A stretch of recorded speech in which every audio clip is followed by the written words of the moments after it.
All right, welcome back to the Bullpen Podcast, where we spotlight local business leaders driving real impact in their communities. Today, we're joined by Peg Kinda, owner of Reliable Billing, a Woodbury-based company helping healthcare providers simplify and strengthen their medical billing operations.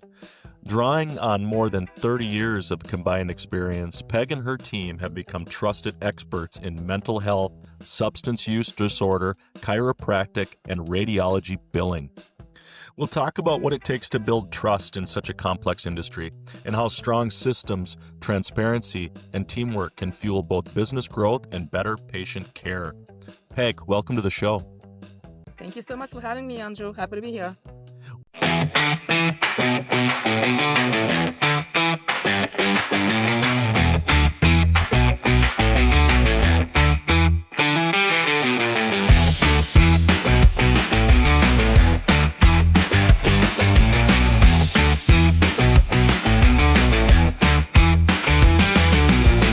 What inspired you to start Reliable Billing, and what gap did you see in the medical billing industry that you wanted to fill? So I stumbled upon the medical billing field. I never pictured myself being in medical billing or anything really in the medical field per se. But I finished school looking for a job. I got offered a job at a treatment center, and they just so happened to be short-staffed in the billing department. So they took me on, the billing manager kind of took me under her wing, and just started training me on all things billing related. And I just so happened to have been that friendly person, just walking down the hall at the office, just saying hi to everyone. So providers would feel a lot more comfortable coming to me and asking me questions about if they had a patient that was wondering why they had received an EOB with a higher amount, or even patients that wanted to have more details about, what to expect as far as what they may be responsible for. And providers that did not have those answers or were not aware of how to find out what those amounts may look like would feel a lot more comfortable coming to me and asking me those questions. And then from there, it grew to them just being comfortable, if they were leaving, or even for some that had a practice on the side that they were looking to get started or get off the ground. If they had questions about, how to obtain contracts or what kind of licenses they needed for that work, or even, adding additional providers onto their practice or existing contracts, they would come to me with all sorts of questions that had to do with just billing and contracting and licenses. And it grew from there to where they would now tell their peers that if they had any questions, they can just call me or email me. And I was comfortable with that, but it grew to a point where I was getting a lot of phone calls and a lot of requests. And so I guess that's the inspiration behind what got me started with Reliable Billing. It just made sense organically based off of just the requests I was getting and the need that was out there from providers that were small and did want to provide those services. So they were small enough to where they may not have needed a full-time biller, or even when they needed one, they didn't quite know where to find one or who they could trust. And so they just felt comfortable coming to me. And so that's how I got started. Yeah, it sounds like the business opportunity became abundantly clear. It did. It did. There certainly was a need. There still is a need out there. A lot of providers, when it comes to just having a steady cash flow, that will make or break any business.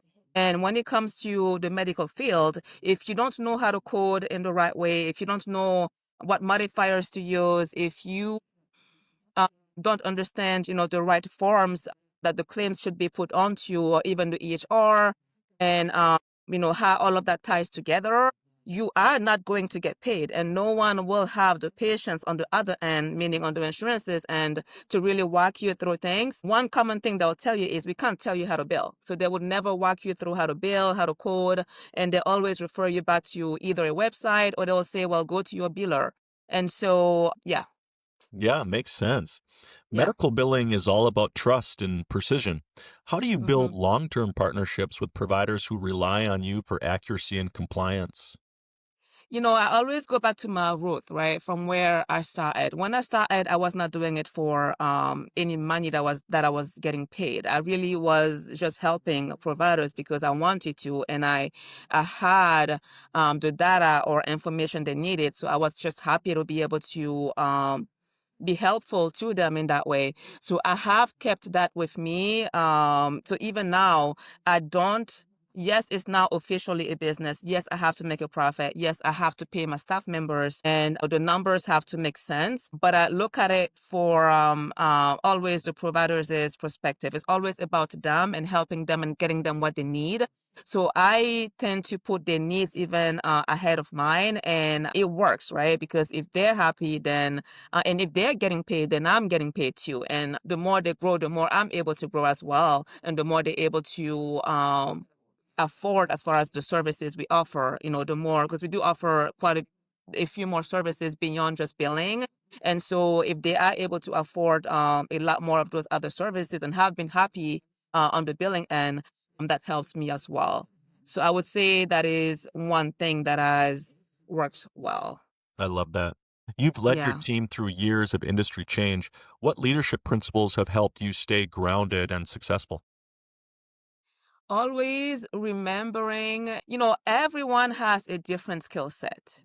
And so I've had to learn over the years to, yes, delegate, but delegate appropriately. I cannot go to a biller and ask them to figure out contracting for me. They will struggle, they will get frustrated, they may not last or just decide not to even do the work because they don't know where to begin. Or even when they do it, it will not be done right. And so I will say, as far as leadership skills, I've learned to just kind of gauge or understand the skill set of every team member, even after the interview and beyond that. After this first start, you assign tasks to them based off of what they were hired for and what the role is. But I also watch for results, and then I try to like throw different things at them. So I may have them today work on if they were hired primarily for contracting and credentialing, I may have them work on a billing report for me and kind of see how they do on that front. But for me, it's more so about just pulling whatever those strengths are and going off of that versus what I feel they should do or whatever job they apply to. And I found it does work, right? Because I may have billers that turn out to, just understand and do really well once they are trained lightly on contracting and vice versa, where I've had team members in contracting that really fully understand data and can run a report and just break it down to you and have it make sense to providers and be able to really fully grasp what is going on with that. So understanding the team members and their strengths and then maximizing whatever those strengths are. Yeah, all of that makes sense. Reliable Yeah. billing has grown steadily over the years. What key moments or decisions do you think were turning points in that growth? We grew, and as sad as that is to say, we grew a lot during the pandemic. So I Mm, would say that has been a time where providers were really struggling and a little bit at a loss. But also, I would say the medical field grew. You had a lot more people struggling with, behavioral health issues, or even the clinics and hospitals were full. And so that allowed for more of a need as far as just, being able to outsource because organically no one was showing up at the office. So it made no difference whether you had someone that was working directly under you or an outsourced service because they were not showing up at the office. So you were getting the exact same thing. And so the need for our services grow then, and also the need to quickly learn because during the pandemic, you had to use different modifiers for telehealth. You had to get telehealth assurance statements signed by the state, and you also had to know exactly what was covered by telehealth and be able to code those accordingly. Some codes were different, and for some others, you had to make sure the right place of service was being utilized or the right modifier, and all of that brought a need for more compliance and having companies or individuals out there that were up to date, and we were up to date with all of the changes. We learned rather quickly. There were a lot of webinars and things were changing rather quickly, and I would say that allowed for me to be able to grow drastically. So I would say that is one thing, and it's truly unfortunate because it was a sad time for all of us. But yes, I would say that was one thing, and also learning how to delegate. And I've had to learn that the hard way. Is for the longest time it was just me, and I strived on being able to be that friendly person that you can come to, and it was me and building that rapport. And something clicked on me to where I realized I alone, you only have so many hours in the day. So I've had to learn how to delegate, how to hire, and how to get the right people in place that could still be able to effectively assist those providers and be able to reach more of a market that way as well. And then that then allowed for me to be able to go out there and be at conferences, speak at conferences, network a lot more, and focus more on marketing and other things that would ultimately, help me grow. Makes sense. What are the Yeah. biggest challenges you see in the healthcare billing today, especially for smaller and independent providers? Lots of changes. I work with a lot of nonprofits, and a lot of that help is being, taken away. Rules, regulations, all of that is changing. I would say a lot of that just changes even on the insurances and just changes on the network and how many providers they are able to accept, and them being able to close networks and them being able to decide that or they feel as though the number of providers they have in certain areas, they feel as though that's enough to cover the needs of their members, and having to really challenge that a little bit. I would say for the most part, that would be the main challenge. Just a lot of the changes, the funding being taken away, as well as rules, regulations, and also just providers. I see it more and more to where they are not as open to just taking on or allowing for additional providers in those areas. And then reimbursement rates as well. You've seen it lately with so many insurances. You've had, even on the local level, some insurances that have decided to no longer work with Medicaid because it's not able to match whatever those insurances end up having to pay providers for the services rendered. And so I would say a lot of that has been challenging. It's just really insurances themselves struggling, seemingly so, and not being able to make ends meet. And so as a result, my providers are also struggling because then insurances are a lot more strict as far as, what they will reimburse. Reliable Billing is a proud member of the Woodbury Chamber and the Better Business Bureau. How important has community involvement been in building your business brand? That's how I started. I started this for the community. I'm doing this for the community. I'm doing this for providers that, they all work so hard. I see my providers, I see the hours they put in, I see the stress they are under, just sometimes trying to make ends meet. I just see the pressure. And so it's always important for me as I grow even to maintain that connection and to be able to give back in any way I can. And so I'm proud. I'm happy to be, involved in the community still, in those ways, and I welcome any other opportunities, as long as the time allows for it and I have the resources. Always happy to help because ultimately I am a firm believer that anything you put out there you get back tenfold. And so it's all about always putting your best foot forward and just doing what is right, and then it all comes right back to you. So, I love that. yeah. How has technology, things like EHR systems and automation, transformed the way Yeah. you approach billing and client service? It has quite a bit. I would say even with AI, right? So we use, when we have to now run data or look up statutes, we do use AI quite a bit.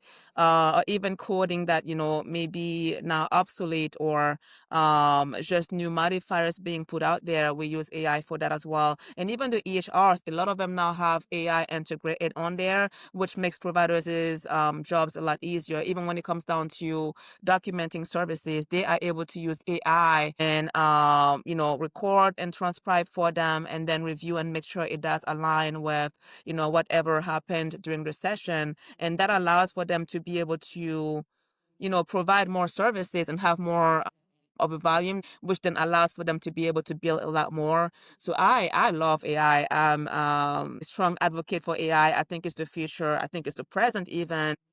And I do think it will play more of a role as time goes on. And I do think that the future of billing is really in AI. And I am trying to think of ways to figure out how to get ahead of the curve that way and how I can get involved to make sure I'm able to keep up, but also maximize and capitalize on whatever AI platforms and resources are available out there. Yeah, no doubt. What do Yeah. you look for when bringing new team members on board? And how do you create a culture of reliability and care internally?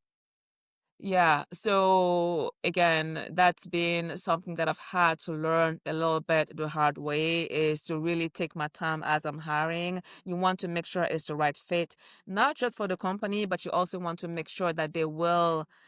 I don't want to say get along because we're not really friends, but still, you want to be able to fit in with other team members and you want to make it to where, you do have that rapport. And that way they are able to go to one another as things come up and they have that open line of communication. And then as far as what I look for, I would say I look for people that can come in and teach me something.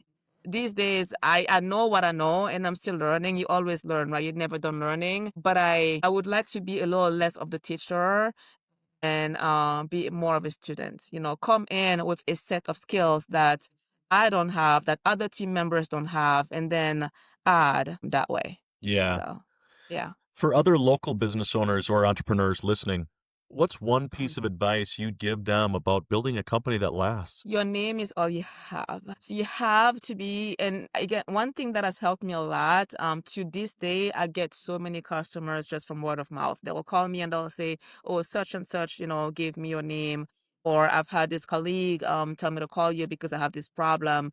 And so being careful about how you address issues that come up, being careful about the quality of work you put out there, and taking accountability. No one is perfect, so you will make mistakes.